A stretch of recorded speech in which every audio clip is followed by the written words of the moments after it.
Selamat berjumpa kembali para sahabat Insani, saya Pastor Pius. Menjumpai Anda di Jumat pertama ini 3 Desember. Injil hari ini menegaskan tugas kita bersama.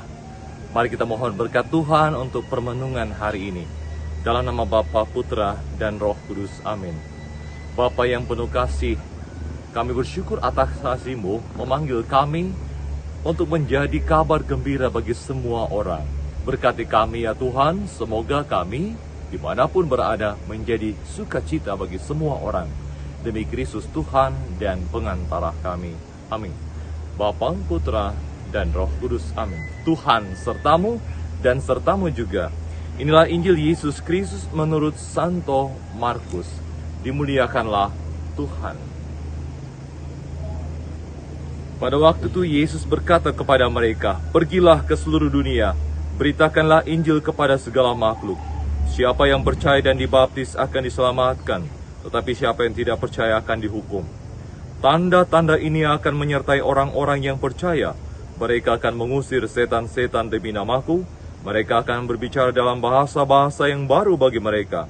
Mereka akan memegang ular, dan sekalipun mereka minum racun, mereka tidak akan mendapat celaka. Mereka akan meletakkan tangannya atas orang sakit, dan orang itu akan sembuh." Sesudah Tuhan Yesus berbicara dengan demikian kepada mereka, terangkatlah ia ke surga, lalu duduk di sebelah kanan Allah. Mereka pun pergilah memberitakan Injil ke segala penjuru, dan Tuhan turut bekerja dan meneguhkan firman itu dengan tanda-tanda yang menyertainya. Demikianlah Injil Tuhan, terpujilah Kristus. Para sahabat Insani, kita selalu bertanya, apa yang menjadi tugas kita dalam kehidupan kita sehari-hari.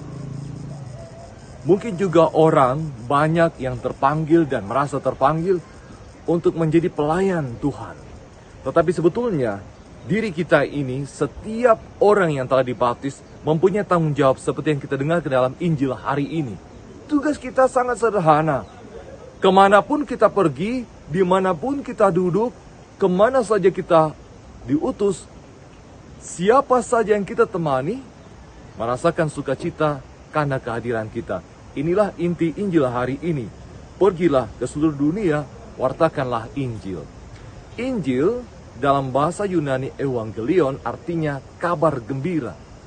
Maka sederhana yang dilakukan bukan hanya membawa kitab suci ini, tetapi tugas kita adalah bertanya pada diri kita ini, apakah setiap kali kita berada di tengah-tengah sesama kita, setiap kali kita pergi, setiap kali kita diutus kemanapun, di tempat kerja kita, di masyarakat kita, di tengah keluarga, apakah orang mengalami sukacita karena keberadaan kita?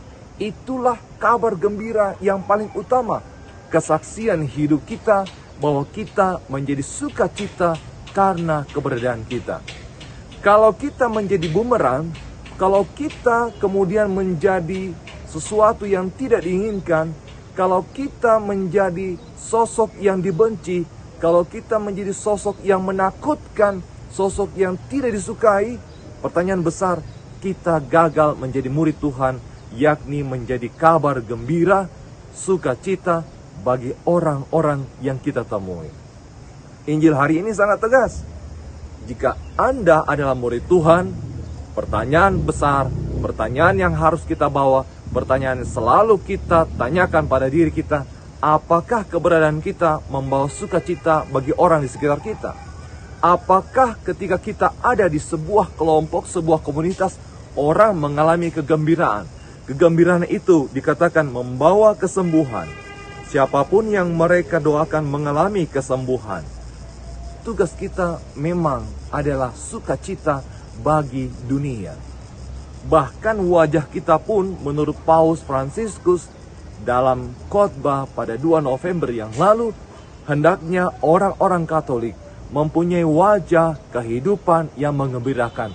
Bukan membawa wajah orang yang baru pulang dari pemakaman.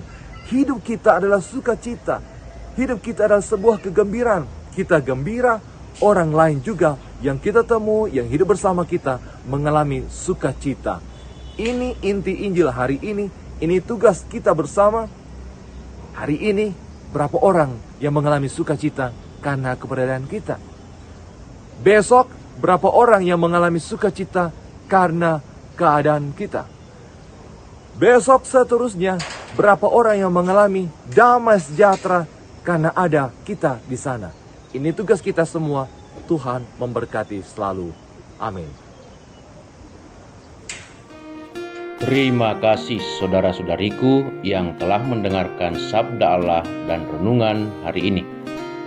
Saya, Pastor Marcel Lolotandung, mengucapkan berlimpah terima kasih kepada Pastor Pius Octavianus. Semoga Pastor bersama dengan segenap umat di paroki senantiasa diberkati Tuhan dalam setiap aktivitas dan pelayanannya. Amin.